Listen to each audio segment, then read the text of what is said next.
Welcome to Free Forum. This week, Terrence shares with you a couple of his favorite previously recorded interviews. First, with ROKO BELIC, producer-director of the Happy movie. This interview originally aired in January 2012.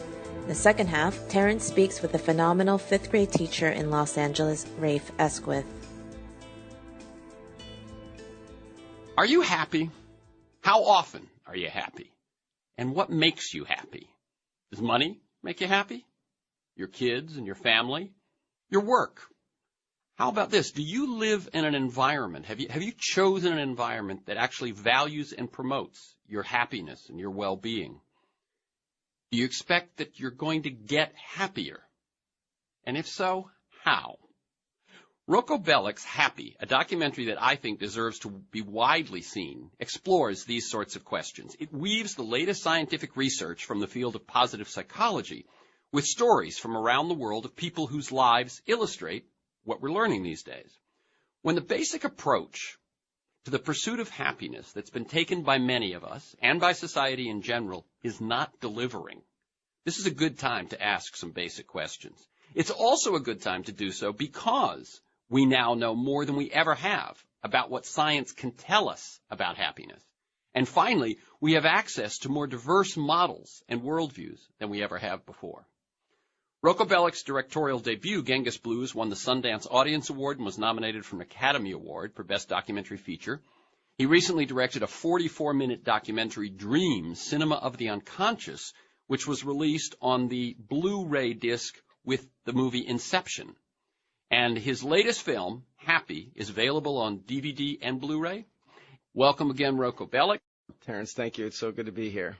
I like listeners to get a feel for the people behind the ideas and the work. And how do you tell the story of your personal path to the kind of work you're doing these days? Well, I guess, first of all, I have to say I feel extremely lucky to be able to do what I've done. And in a way, this is full circle. The first time I came into KPFK, I was with a DJ here named Mario Cassetta, who came with me to Tuva for my first film called Genghis Blues. And ever since then, that was basically the first thing I did out of college. And ever since then, I have fallen into these projects that just consume my life. And they're things that I always think of it in this way, that these are the things I would do if I didn't have to have a real job. And so, in fact, sure enough, sometimes the financial situation appears as if I don't have a real job. But I've been extremely lucky to find things that I really believe in and care about and want to explore. And happiness is just the latest example of that. I've spent the last 6 years of my life exploring happiness, something that I thought I had a bead on. When I first started, I thought, I understand this. I'm going to share some of the ideas that I have. Little did I know that this would be a real exploration that would change my life and would take me around the world in the process. Very good. Since I have you here, and there were probably people who didn't catch Genghis Blues, tell people what that one is, because that one is readily available on DVD, Netflix, all those kinds of things, right? That's right. Genghis Blues is a bizarre story of a blind American blues musician, a talented, great guy who played with John Lee Hooker and T-Bone Walker and B.B. King, who taught himself to do this strange kind of singing called throat singing that people primarily do only in the center of Asia, where people sing 3 to 4 notes at the same time. So here's this blind blues guy who plays a steel guitar, learning this Asian form of singing, and my film is about him going over to this country called Tuva, that most people have never heard of, near Mongolia, to compete in a competition of this throat singing. And it's a wonderful film. You get a feeling for music, you get a feeling for the Tuva culture. It's very unique. On this film, Happy, how was Tom Shadyac involved? And let me just tell people, Tom is a director of blockbuster comedies, Nutty Professor, Liar, Liar, etc., Ace Ventura, who has turned, through a change in his life, to documentary. And I recommend that you see his first documentary film, I Am. And you can listen to a podcast of my interview with Tom at aworldthatjustmightwork.com or at terrencemcnally.net. Now, what was his role in this film? Well, Tom's an amazing guy who has, as you mentioned, achieved all of these great things in the world of Hollywood and in filmmaking. But he called me one day and said he read an article in the New York Times about happiness. And it really got under his skin because it essentially said that although America is one of the richest countries in the world, we're nowhere near the happiest. We're down at number 23, I think it said. And Tom said, look, I understand this because for the last 15 years since I've been living this sort of Hollywood lifestyle in a mansion on 7 acres, and I have dozens of people working for me, I have noticed that my gardener and my housekeeper have more genuine smiles on their faces than the millionaire producers and directors I work with every day in Hollywood. So I think we should explore happiness in a documentary film. So really the whole idea for this film was his idea. And then he said this sort of critical thing that all independent filmmakers want to hear. He said, I'll help you pay for it if you do it. And so that was a blessing. It sort of gave us carte blanche to really explore, to discover what are the true causes of happiness. He said, look, if you discover something that I don't want to know, I still want to know it. Right. Just tell us the truth. Let's find out, because this model is not working. I know people who have achieved, they're like gold medal winners at the model of money, power, fame, good looks. They've won this game. They have won, and many of them are not happy. Okay. Why World Happy Day? Well, one of the, I guess, messages of the film, or one thing that I learned in the film, I really learned from the Bushmen in the Kalahari Desert. And what they said, I asked them, I wanted to go and find out what makes people happy before we had cell phones and cars and, central heating and all these things that we sort of come to rely on in our lives. And I thought they were the perfect people to ask because they live without these. They essentially have a 20,000-year-old culture. And every single San Bushman that I spoke with said doing things together, being together, that's what makes us happy. And I would say, well, do you mean like hunting? And they'd say, sure, hunting's good. Do you mean building a hut? Oh, yeah, building a hut's fine. Do you mean building a fire? Sure. It didn't matter what, as long as they're together. And that lesson really stuck with me and sort of made me think about my experiences. And there's been times, I've gone through ups and downs in life. And whenever I've had people with me, people I love and who I care about and who care about me, it always gets better. Things are always okay. So the idea of World Happy Day is essentially to bring people together around this idea that happiness is important, that our own individual happiness is important in many ways. It's not only, it doesn't only benefit our health, our relationships, our productivity at work, our creativity. There's all these byproducts of happiness that are astounding when you think about it. In other words, everything we want to be, everything we want to achieve is improved by happiness. But that happiness isn't just good for us. It's good for our families and for our communities and essentially for the world. So the idea of World Happy Day is to bring people together to focus on happiness and to consider if there are decisions we can make, paths we can choose that will lead us towards healthier, more fulfilling, and happier lives. I just want to share with you something that when I was a freshman in college in 1965, and I look back, I had Madras shirts and Weegians and a flat top, and it wasn't quite the 60s yet for me.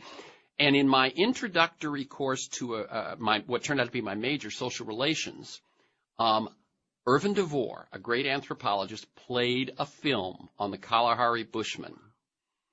And he basically said exactly what you pointed out. They don't have what we have.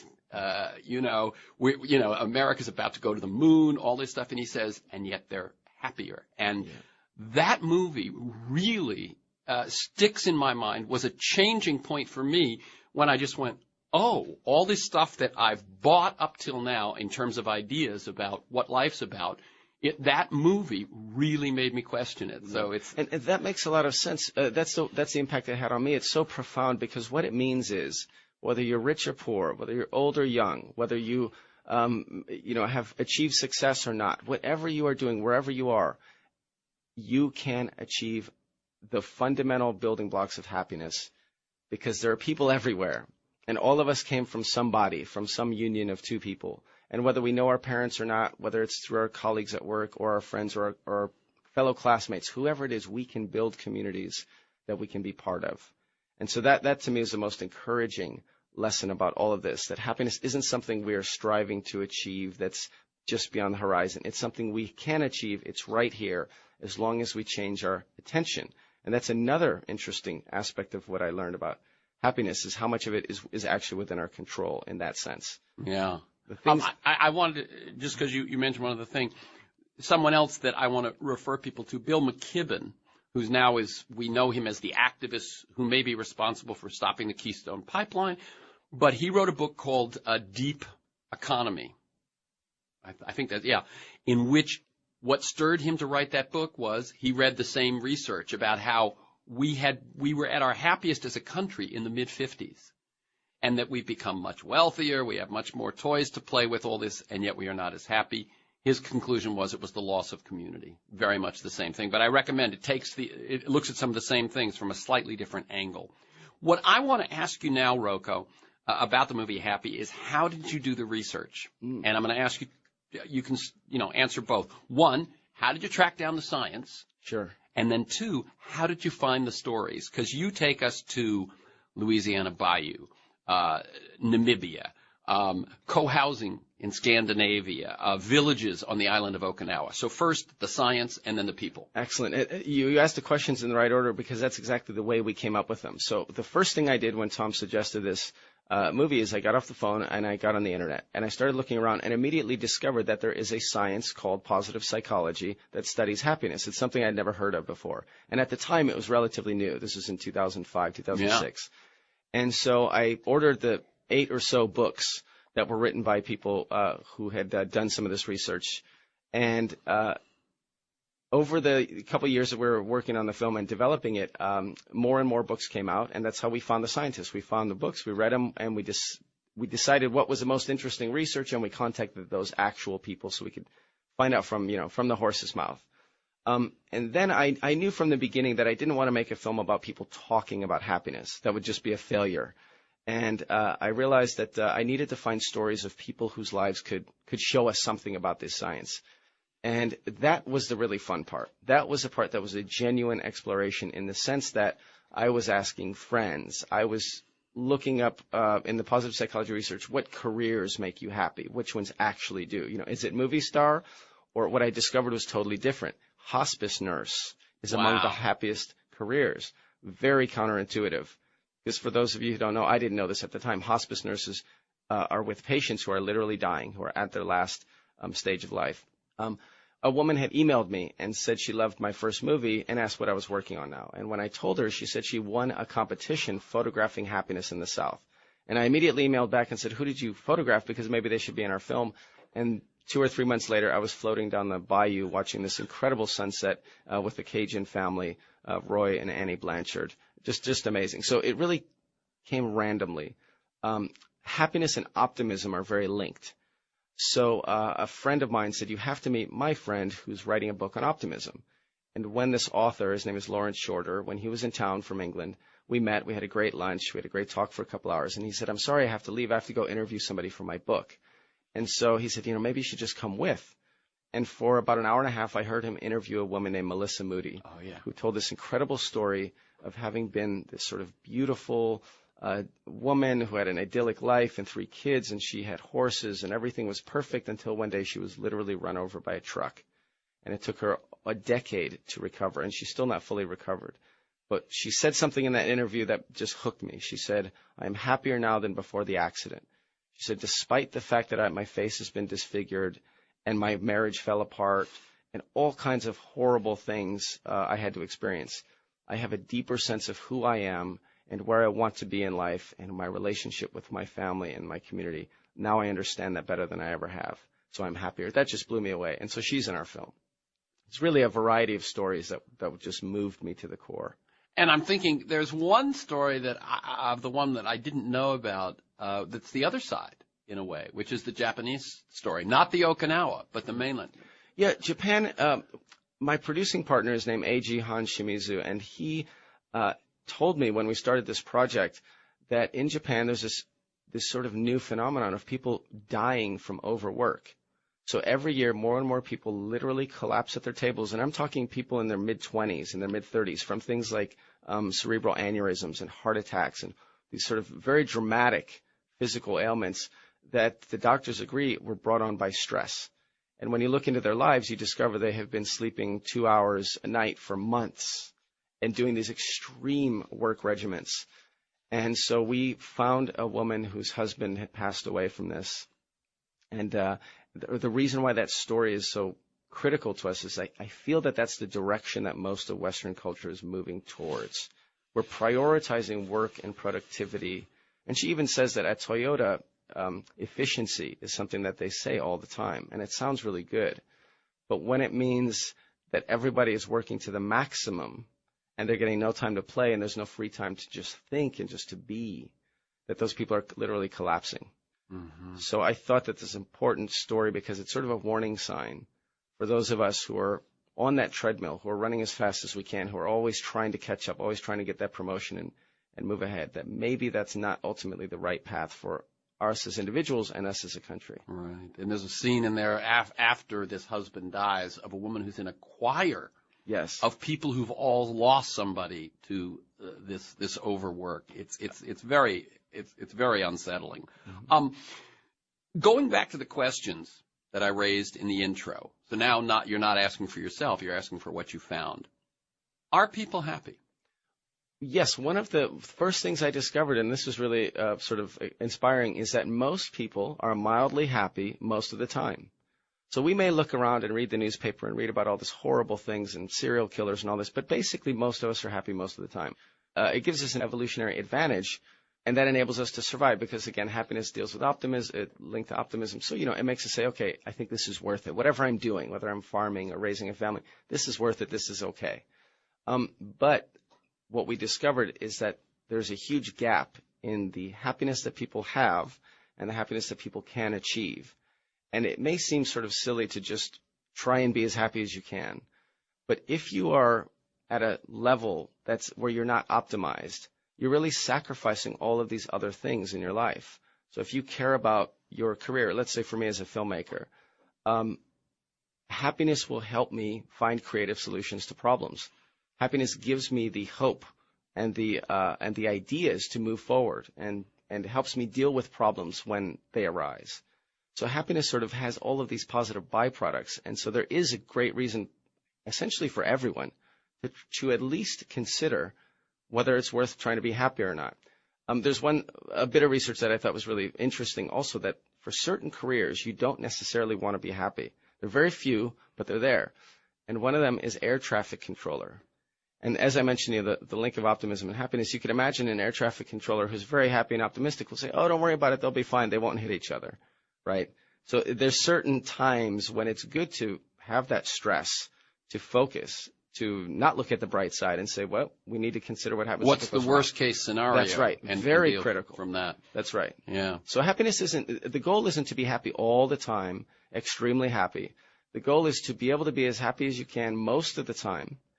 And that helps you deal with it the correct way. So you don't freak out about small stuff too much. You might freak out a little bit, just the right amount.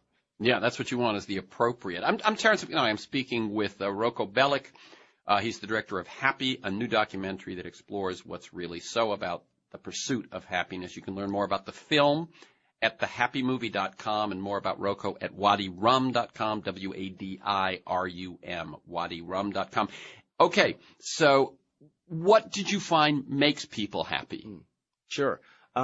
Well, I'll tell you one that's sort of obvious, and we touched on it, which is relationships. Most of our grandparents have told us, be good to people, love your family, be good to them.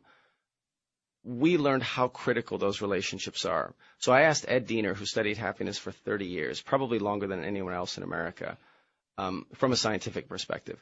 I said, is there a key to happiness? What is it? He said, well, the formula is different. Some people need a job that's very fulfilling to them.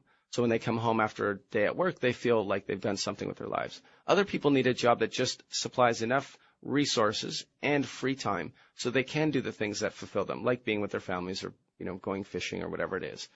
He said, but every single person in over 30 years that he studied who is happy had strong relationships with friends or family. It didn't mean that they were very social. Didn't mean they loved everybody, but it means that there was at least one or two people in their lives who they loved and who loved them. And that, I think, is critical because so many of us accept so readily the idea that we don't see our best friends or our moms or our dads because we're working. That's right. It's very normal. It's much more normal to move to another city for a career than it is to move to another city to hang out with your friends, right? It's actually one way that this movie affected me is that recognizing this thing that I always knew that was always bugging me. How come since high school I don't get to see my close friends every day like I did in high school? Starting to recognize that in a very scientific, clear way, I moved to Los Angeles to be closer to some of my childhood friends. It's normal to move for a career or a college, but I literally moved here just to be closer to friends, and I think that's one of them. It's a great idea. It has helped my happiness. It's not enough, or is it, to pursue your own happiness? How much of my happiness am I going to gain by pursuing your happiness? That gets to the really good stuff for me, which is that our happiness is not isolated.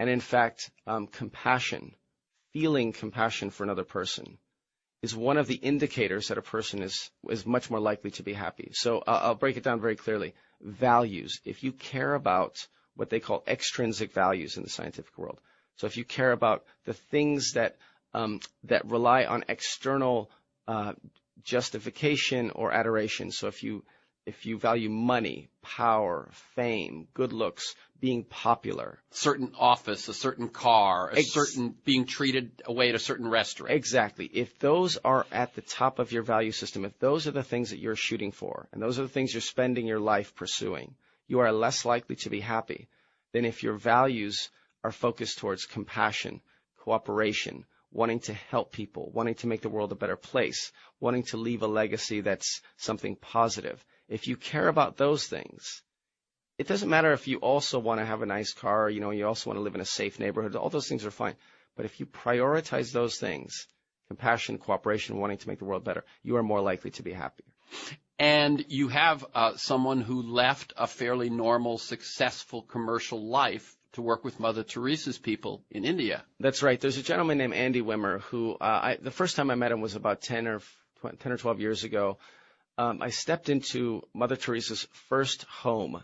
She has set up, I think, hundreds of these homes around the world, different capacities. But this one is specifically a home for dying people, people who have absolutely been abandoned by everyone, by society, by their families, by the medical system. And so there are people in there with open wounds from being eaten by rats the evening before. They have maggots. They have leprosy, polio, all kinds of conditions that we're lucky for most of us not to have. And yet there are volunteers who come from all over the world to be in that space, to be in that world, to help them with bare hands, with very little medical assistance, and with the one mandate from Mother Teresa, which is not to heal them physically, but simply to show them love, to show these people who have been abandoned that they are loved by somebody and they are loved by God before they die.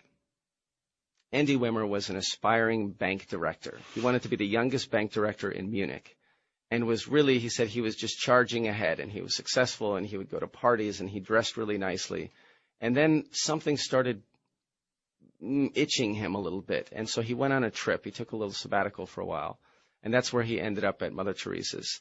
And he said a young boy, a 15-year-old boy in very bad shape, finally, after Andy held him, he opened his eyes and looked at him, and Andy said it was like an epiphany. It was like an enlightenment. He said, this is what I knew I had to do, because he'd never felt so alive, and he never felt that his life had so much value and meaning. And he's been there for 17 years. Wow. So we're just about at the end. ROKO Belic, what's the low-hanging fruit? What's something really doable that any listener could do as an individual? And then if you have one that we could do as a society, throw me one of each. Absolutely. For individuals, I'd say the low-hanging fruit definitely is novelty. We have a natural desire to try new things and to experience new things. Now, some of us have it more than others. I would like... Well, for listeners, that's the first interview we did today. Yes, exactly. And as a low-hanging fruit, what it means is you figure out what your parameters are. And it might just simply be driving a different way to work, eating lunch at a different place, deciding to go out to a play instead of a movie over the weekend. Just something that shakes it up. It might be wearing a shirt that's a bright color. Next time you go buy a shirt, buy something that's bright. Generally, when people try novel things, they get a little bit of a boost. And to me, it's sort of it opens a can of whatever the opposite of worms is. It opens a can of possibilities. Okay. And I don't think we have time for the society question. But, so we can love each other. There you go. Okay. The film is Happy. Learn more about the film at thehappymovie.com and more about ROKO's work at wadirum.com, WADIRUM. Stay tuned for the second half, when Terrence's guest will be RAFE ESQUITH, for over 30 years a 5th grade teacher in Los Angeles and the author of Teach Like Your Hair's on Fire. This interview originally aired in September 2007. As you listen today, I invite you to think about your own kids and their teachers and their schools. Is it possible to make more classrooms like RAFE ESQUITH? And if so, how do we do it? At Hobart, RAFE ESQUITH leads 5th graders through an uncompromising curriculum: English, mathematics, geography, literature. The classroom motto is, be nice, work hard, there are no shortcuts. At the end of the semester, every student performs in a full-length Shakespeare play. And despite language barriers and poverty, many of these Hobart Shakespeareans move on to attend outstanding colleges. ESQUITH has very strong ideas about educating today's children of immigrants. He insists on expecting the best from these kids, no matter what their backgrounds, and he backs up that expectation by giving them the educational resources to defy the odds. I'm going to quote him here. I fear something for these children, and it's not gangs. It's not drugs. What I fear is that they be ordinary. I don't want my students to be ordinary. I want them to be extraordinary because I know that they are. If a 10-year-old who doesn't speak English at home can step in front of you into a scene from Shakespeare, then there's nothing he cannot accomplish. Here on Freeform, we explore the lives and the work and the ideas of individuals that I suspect have pieces of the puzzle of a world that just might work. We look at new, innovative, provocative approaches to business, environment, health, science, politics, media, education, all based on the fact that I believe we can do better, and I want to find out how. RAFE ESQUITH grew up in Los Angeles, and he attended the city's public schools. He's a 1981 graduate of UCLA, and he's taught 5th grade at Hobart Boulevard Elementary in L.A. for over 22 years. He's the only teacher in history to receive the National Medal of Arts. He's also been made a member of the British Empire by Queen Elizabeth, and his efforts to give disadvantaged kids a better chance at the American dream have earned him the American Teacher of the Year Award, Parents Magazine's As You Grow Award, and the Compassion in Action Award from the Dalai Lama. He's donated his award money to the nonprofit fund he has established to support the work of the Hobart Shakespeareans. Welcome back, RAFE ESQUITH, to Freeform. Thanks for having me on the show, Terry. Now, my first question, as it always is on Freeform, is about guests' path to the work that they do, because I like listeners to get to know the people behind the work and the ideas. So, you've told it on here before, but that was a couple of years ago. What was your path to teaching and to what you're doing today at Hobart Elementary? Well, it was the most ordinary path of all. I basically started working in summer camp because I wanted to make a few dollars so I could take women out when I was a teenager. I never thought I would have a particularly special classroom. I liked working with students, so I became a teacher.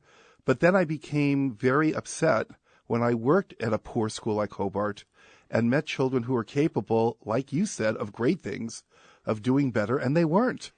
Today, only 32% of the children at Hobart even finish high school. Now, that either means we have the stupidest children on the planet or our system is failing, and I think everybody listening knows the answer to that one.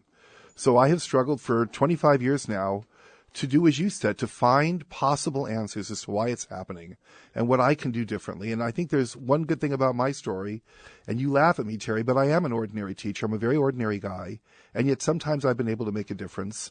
And I think that's why teachers like to listen to me, because they think if Rafe can do it, I can do it. Right, and you started speaking more to teachers than you used to, right? In other words, this publicity has had a very positive side. Well, and a negative side as well. I used to become disenchanted when I saw other teachers, good teachers, who got publicity, but then they kind of sold their souls. They left the classroom and they let Hollywood make the movie about them, and they get their website and they're making millions of dollars, but they're not really helping children. It's really all about them.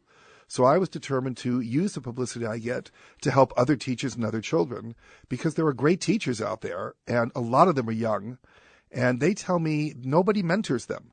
The only time they ever see anybody is when they get criticized. And listen, when you're 24 years old and you're struggling, a pat on the back or somebody with a constructive suggestion works a lot better than somebody telling you that your bulletin board isn't straight or that your kids aren't all sitting up straight. Yeah. Yeah. By the way, I think I mentioned to you when we met the first time, I started out as a school teacher myself. And I'm one of the ones who did leave the classroom because I wanted to reach larger audiences. But now I feel like I'm still teaching. Everybody teaches. You're still a teacher. Yeah. So in one of your books, you mention a turning point. And for people who sort of go, oh, this guy is a natural, it can't happen here, that sort of thing. Can you talk a little bit about the turning point at which you thought maybe you weren't cracked up for this? Well, basically, it was happening because I was achieving what I thought was success in getting 5th and 6th graders up to a very high grade level, only to discover that 2-3 years later they were in gangs and drugs. And here I am, a National Teacher of the Year, and people are writing articles about what a wonderful teacher I am, and I know it's a lie. And I realize that as teachers today, and we're really guilty of it now, with No Child Left Behind, we always assess the children at the end of the year. We give them the test, and if the kid goes from 75 to 85, we feel that we've done our job. But I learned that the real assessment is, where are these children 10 years after they've left the classroom? What have I given them, not for the test, but skills that they'll use for the rest of their lives? And we don't assess that because there's no money in it. The testing services can't make money, and it's harder to assess that. But just because it's harder doesn't mean that we shouldn't be doing it. So I track my students. I watch them. I stay in touch with them. I just took my former 5th grade class from 6 years ago, on a college tour. And we were up at Stanford and Berkeley. And it was great to see these little ones now as great young adults.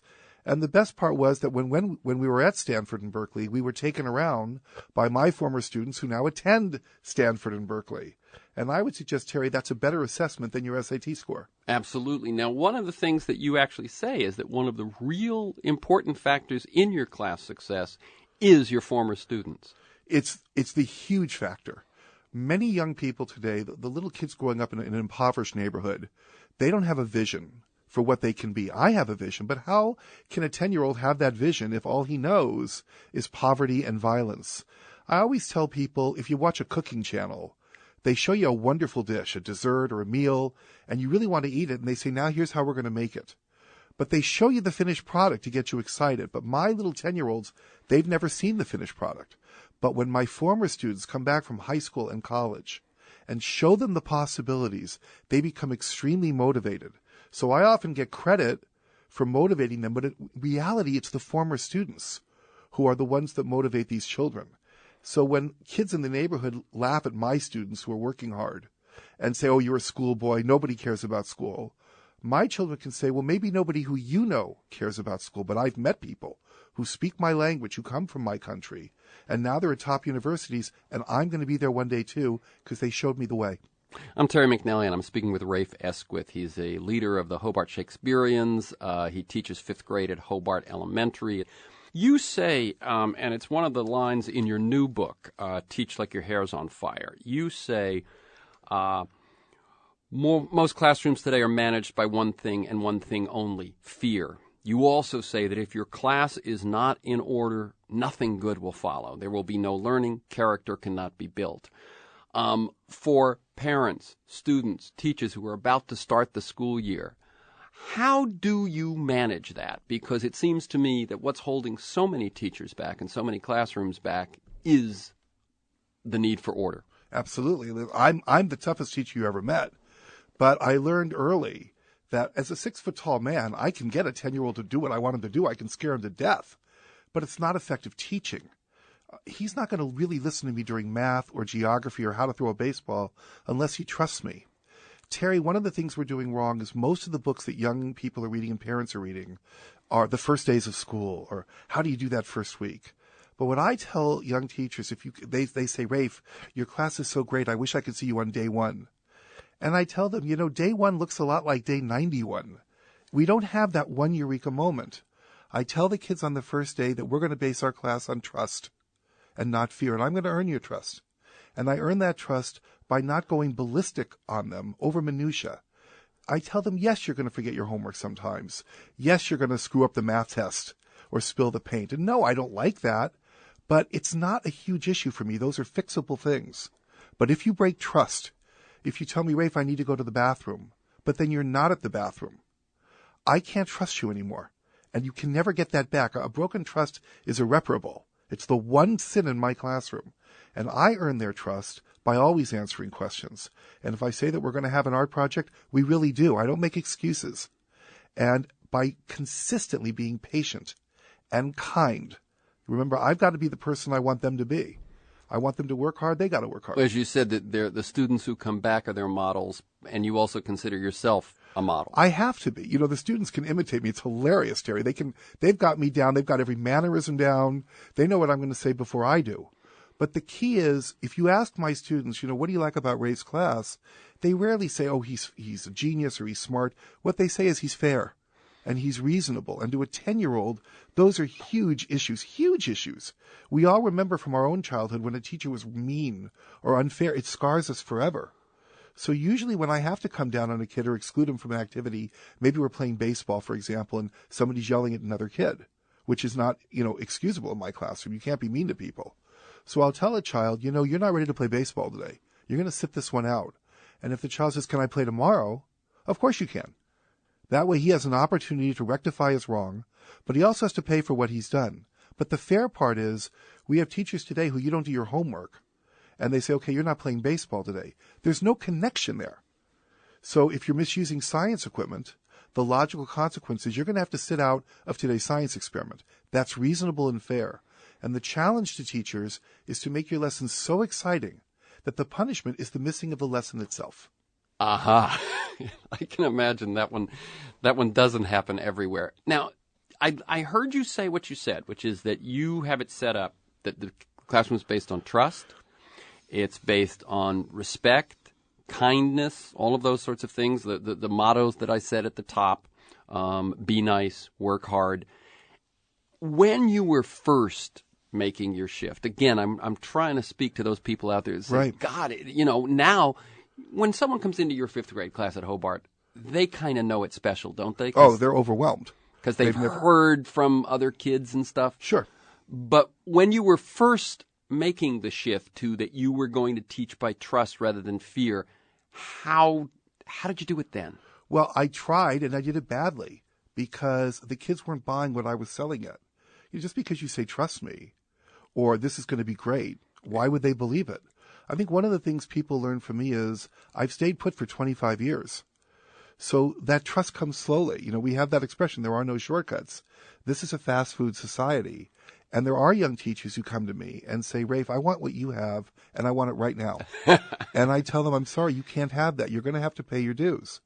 And the beautiful thing about teaching is that I do get to kids now that 15 years ago I didn't get. Because I've learned from my own mistakes. It's not that I'm so good at it, but I try to learn from my failures. And by doing that, I do reach children now that I didn't reach before, and that's a wonderful feeling. So let me go to one of the last questions I was going to ask, but I think it's so central. I'm going to ask you, if you were speaking to a listener out there who's a parent and whose kid is about to start school, what advice would you give them? Then a teacher, and then a student. Well, for the parents, number one, I'm a father of 4. I'm very concerned about our culture today and what we value. The Los Angeles Dodgers are amazing because they become patrons of my class. They're incredible, and they give us great seats for the kids because I'm a baseball junkie. Ned Colletti himself, their general manager, talks with my students when we come. Oh. He's a great guy. But I, as a parent, I go to these games and I notice what I call the screens, which is between innings now, we don't talk to each other. We have to watch the screen. We have to be entertained 24/7. We, on buses now, on public transit, they have television screens in the supermarket. And when I tell parents, at gas stations, everywhere, it's terrifying to me. It reminds me of Bradbury's Fahrenheit 451, where you've got the parlor walls surrounding you.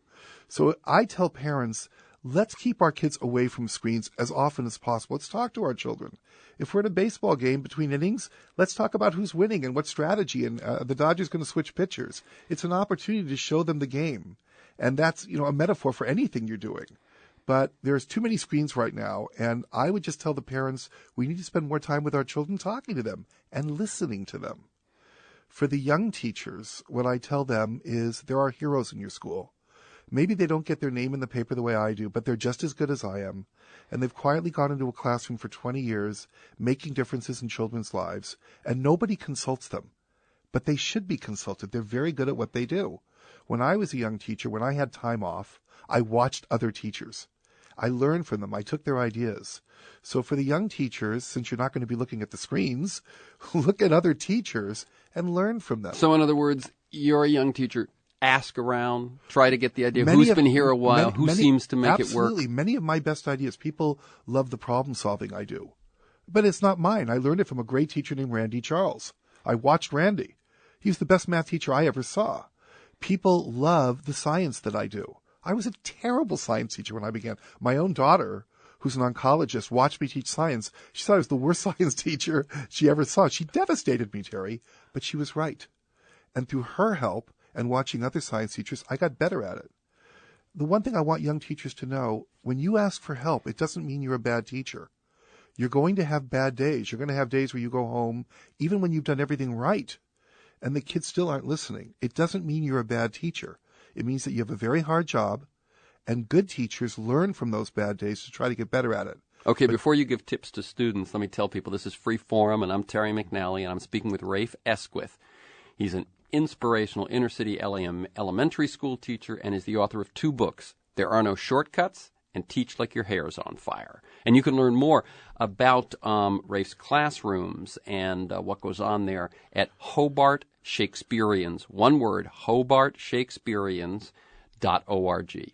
So what advice would you give a student about, okay, they've had a good summer, they're going back to school. School in L.A. for a lot of kids is tough. It is tough. There are 2 pieces of advice I give, and they both come from my former students who taught me this. I had a great student who's now a teacher, by the way, and she went to Penn. And she once talked to my class, and she told them, when you have a chance to join activities, join the things you're terrible at, which blew my mind. She said, I was a very shy child, so I joined the debate team. She said, I was not a good athlete, so I joined the cross-country team. She said, there were things I was really good at. Why join them? I'm already good at them. That's what most people do. She told them to strengthen their weaknesses. Well, by the way, there's a movie out right now called Rocket Science. Right. And it's about a stutterer who joined, in real life, the director was a stutterer who joined this public speaking and debate team, and that's what the movie is about as well. And when people say, how did you get to Penn? She said, I strengthened my weaknesses. The other advice I give young people that's hilarious also comes from one of my students who went to Notre Dame. And what she told my class was find the most popular kids you can in school and avoid them. And she said their popularity is always based on false values that may be valuable in the 5th or the 7th grade, but not valuable in real life. Wow. And I thought that was an amazing piece of advice. She told them usually the best kids in school are the ones who are not popular or not cool, but they're the ones who wind up very successful. So those are the advice that I give the kids. Okay, so that's what you'd give a kid who's about to start school this week. There's a story behind both of the titles of your books. Teach, There Are No Shortcuts, and Teach Like Your Hair's on Fire.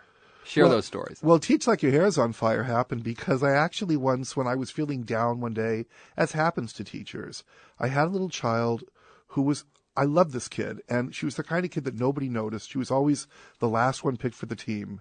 And we were doing a science project, and her alcohol lamp wouldn't burn. And I got mad at myself because she was crying. And that morning I felt bad about some things were going wrong in my classroom. But looking at her tears, I realized how selfish I had been, that her tears were more important than my own problems. And I was determined to help her light this alcohol lamp. And in bending over, I set my hair on fire. But I was so excited that I got her lamp working that I didn't realize my hair was burning until she was screaming. But I thought that became kind of a nice moment, because if I cared so much that I didn't know that my hair was burning, I was probably moving in a good direction as a teacher. Yeah, I know that you mentioned that that's like when an athlete is in the zone. It's true. And all teachers, we face so much adversity on the front lines with administration and pacing plans and bureaucracy, that it's easy to forget that those little ones in front of you, they are the only issue. And once I realized that, I was able to block out all that stuff and focus on what matters. Yeah. If people want more information about that kind of stuff, I recommend, it's impossible to say, to get his name from what I'm going to say, but Mihai Csikszentmihalyi, who's written about flow. And hard to, look up flow, but there's some wonderful stuff there in what it is that gets us into that zone. Right. And what happens is when you can get into that zone and you start to realize you really can make a difference, things that seemed so important before, some administrator comes into your room, and I work with some good people, but there are a few that, Will Rogers never met, but they don't bother me anymore because I've got better things to do with my time. I'm working with that kid with her alcohol lamp. So once you get into that zone, you become a better teacher because your energy is spent on the important issues. Yeah, and it also reminded me the best acting teacher, one of the best acting teachers I ever had back in the period when I was an actor, he said the secret to creativity is to take your attention off yourself. Right. There it is. That's exactly right. And, it's interesting, but as a young teacher, you think it's about you. You're working so hard. And when I realized, this isn't about me. These little 10-year-olds don't care about my problems. It has to be about them. Interestingly enough, if you look at the cover of Teach Like Your Hair is on Fire, one of the only disagreements I ever had with Penguin was that they wanted a shot of me in the studio, the glamour shot. And I said, no, you should shoot it in the classroom with the kids. And they said, yeah, but Rafe, your room is so cluttered. And I said, well, I'm a teacher. Of course my room is cluttered. The teachers will understand. And they got a great candid shot of me talking to my kids about the 6 levels of moral development. But there's a baseball glove out and there's guitars out and the kids are not all sitting up straight. It looks like a real classroom. They're not sitting at all. They're all gathered around you, which would drive most teachers crazy. I love those kids. We have a lot of fun together. Yeah. Let me tell people again that you're listening to Free Forum. This is Terry McNally speaking with Rafe Esquith, and he is a teacher in the L.A. system who's been in the same 5th grade for how many years now? This is going to be 26. Oh, my God. And he's written a couple of books, There Are No Shortcuts and Teach Like Your Hair is on Fire. There's a lot of information at a website called HobartShakespeareans.org. I first met Rafe when the film The Hobart Shakespeareans played on POV on PBS. Well, there's a new film on POV that I want to recommend to you. It's called Made in L.A. Los Angeles is now the country's center for apparel manufacturing, and too many of the places where that's done look like New York's early 20th century sweatshops. Made in L.A. is a portrait of this other California where immigrant workers work 14-hour days for as little as $3 an hour. It focuses on 3 garment workers and the fight that they waged for 3 years with their union to bring a clothing retailer to the negotiating table. So I just happened to thought that was interesting. Sounds fantastic. Yeah. So what can we learn? I know I keep sort of thinking this as I read your books, as I think about having you on. What you do, and let me say a couple of things that you do. You come in how early each morning? I come in early. I come in about 6 in the morning. And you leave about? About 5 or 6 at night. Okay. And you have kids who are willing to do the same? They come in about 6:30 and they stay till about 5. And some of them are the kids who are in your 5th grade. Some of them are kids who aren't in your 5th grade anymore, but come back anyway. Right. And 4th graders come in as well, early and late. I want everybody welcome to the party. This is not an elitist classroom. All the kids at my school matter, and we have great kids there.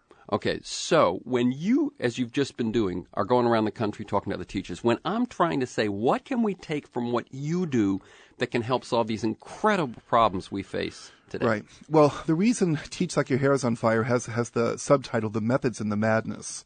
It's divided into sections. The madness section is for certifiable teachers like me that want to cut off their arms and legs. But, Terry, there are great teachers out there, and they've got childcare issues. They've got to leave school at 3 o'clock. They can't give up their whole life, but they still want to be effective. So in the methods section, whether it's math or literature, I have little things that anybody can do to make their class a little bit more joyous. That's a word that people describe who've been in room 56, that there's a lot of joy there. Yes, the kids work very hard. They work very hard. But I don't see why joy and working hard have to be mutually exclusive. So, for example, there's a brilliant math lady named Marcy Cook, and I use her materials. They're easy, and they're easy to get. A lot of teachers never heard of her. Once you use her materials, your math lessons become more fun, and the kids learn more. Teachers are very frustrated with basal readers today. They're so boring. People want to know how I read literature with kids. How do I have the time to design questions and things? Well, there's a company that's in this book that I use all the time to help me supplement my literature program. So I would say, especially to the young teachers, the methods section of the book will really be helpful to you. Okay, great. Because as we go back 2-3 years ago, I don't remember that distinction, but I think that makes sense. Well, not everybody is going to do what you do are going to be able to. And I've learned that traveling around the country. I've met thousands of fabulous teachers, and I don't think everybody should do what I do. Let me ask, this is a very different question. Your father died when you were in 4th grade. Yeah. When you look back and think that you've now been in 5th grade for 26 years, is there something It's absolutely true. It's absolutely connected for that, and you're a very wise man to ask. I didn't know it when I started. I didn't know. People asked, before I was a well-known teacher, what fueled me? I had no desire to be famous, or I certainly wasn't going to make money doing it. And I didn't realize until years later it was all about the death of my father and the pain that I went through in missing him. I have a great love of baseball. One of my earliest childhood experiences, because he pitched college baseball, was watching him throw me a curveball. And it was so astonishing to me to watch my father do what the major leaguers could do. It was a great moment for me. And on that Wednesday when I came home to find out he was dead, I still miss him. One of my great sadnesses in life was he never got to see me teach. And I think that because of the grade level I teach and the field that I teach, I do think it has to do with the missing of my father. Wow. Wow. You also say he was quite a courageous man. Well, that's the other thing. He was called by the House Un-American Activities Committee. I'm proud to say he refused to name names and did not lose his job, actually. But even after he died, I cannot tell you how many people came up to me to thank me for being his son, for people he protected. And I didn't realize at the time, but his insistence on justice and keeping the playing field level, I think, is very present in my classroom these days. Let's make this the last question. There's an awful lot of anti-immigrant talk in this country. I know you recently did Lou Dobbs, and Lou wasn't the host. What do you say to America about your experience with immigrants and the children of immigrants? Well, here's what I say. There's a great line in Malcolm X when he wrote, it had a great effect on me. He said he felt that he was in America, but not of America. One of the reasons the immigrant children who come to my classroom are so well respected is they need to be educated as to how great this country is. These are little kids who maybe have snuck across the border, who have come here even legally, but they know nothing of this country. And the teaching of history in our classrooms has just vanished. I mean, even high school students know nothing. I saw a group of high school kids the other day at Stanford. They were looking at the Hoover Tower. These were high school kids thinking of going to Stanford, and they didn't know who Herbert Hoover was. Wow. I mean, come on. And they're trying to get to Stanford? They don't even know he was the president of the United States? So what I say to people is, let's take these children, instead of throwing out of the country, let's educate them as to why this is the greatest country in the world, even though we have our flaws and our spots like the Native Americans and African Americans that we should be ashamed of. It's still the greatest country in the world, and they can be a part of it. We want them to be of America. So once they start to learn their American history, and my students know it religiously, they are proud to be Americans. They're going to contribute to this country. One of my former students, Terry, who's a graduate of MIT in urban planning, is now in the 9th Ward, and she's trying to help people get their power on. Why in the world do we want a kid like that taken out of this country? And she wasn't illegal. She was illegal from Vietnam. Okay. Again, the books are There Are No Shortcuts and Teach Like Your Hair is on Fire. The website is hobartshakespeareans.org. One word, hobartshakespeareans.org. Thank you to G, my engineer, Stan Mizrahi in production, Matt Perez in traffic. To you, my listeners, I look forward to being with you again next week.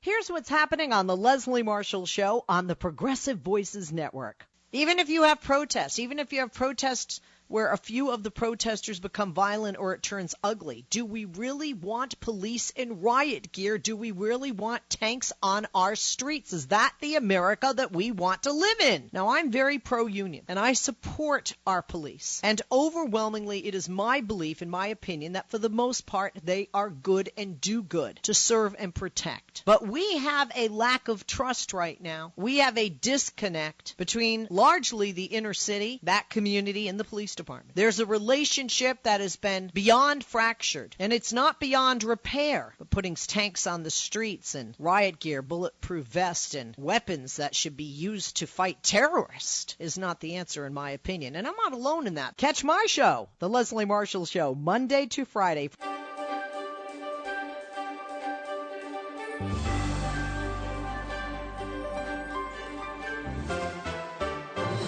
Tom Hartman here on the best of the rest of economic and labor news. You need to know this. While many in the Democratic Party continue to move toward the right, some are working to get the party back in touch with its progressive roots. Last week, New York City Mayor Bill de Blasio spoke to a crowd from the steps of the U.S. Capitol building and unveiled his 13-point contract with America. Officially called the Progressive Agenda to Combat Inequality, the plan was modeled after former House Speaker Newt Gingrich's conservative blueprint with the same name and it addresses a wide range of progressive economic policies. However, while Mayor de Blasio joined Senator Elizabeth Warren to lay out their vision for the future, many in the corporate media focused not on his proposals, but on his refusal to endorse Hillary Clinton, or on his audacity to seek a national spotlight. Rather than discussing the perceived slight, the national media could be focusing on proposals like universal pre-K or paid family leave or a $15 an hour minimum wage. These ideas are just a few of the policies laid out in the new progressive blueprint for our nation, and they are just the type of proposals that the American people have been calling for. If we want to really get serious about fighting inequality and ensuring a better future for our country, we have to embrace the policies that make those goals possible. And that starts with actually talking about them in the media. After his announcement, Mayor de Blasio said, "It's very convenient for a lot of folks in Congress not to act on these issues right now according to their conventional political assumptions." He added, "We have to change those assumptions. The only way to do that is at the grassroots. And it has become impossible to ignore the voices of the people calling for change on these issues." End quote.